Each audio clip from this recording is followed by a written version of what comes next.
Hola a todos, soy José de Metro by T-Mobile y hoy vamos a ver la nueva Moxee Tablet 2.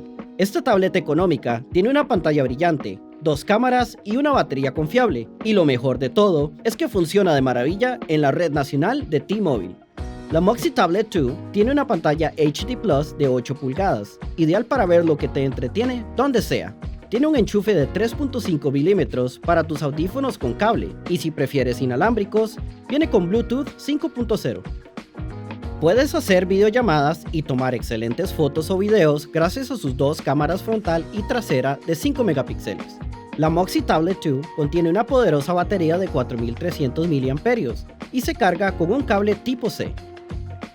Viene con 3 GB de RAM y 32 GB de almacenamiento integrado, además de una ranura expandible para tarjetas micro SD que te permite agregar hasta 256 GB más.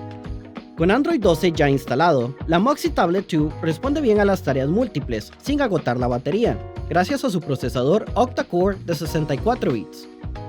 Dentro de la caja tenemos la nueva Moxee Tablet 2, la guía de inicio rápido, el pin para la tarjeta SIM, el cable USB-C y el cargador de pared. La nueva Moxee Tablet 2, una pantalla brillante, 2 cámaras y una batería confiable. Y todo funciona de maravilla en la red nacional de T-Mobile. Puedes ver la nueva Moxee Tablet 2 en tu tienda Metro by T-Mobile favorita y en línea en hola.metrobytmobile.com. Gracias por visitarnos, no olvides suscribirte a nuestro canal y tocar la campana para recibir notificaciones. Quédate con nosotros para el próximo video.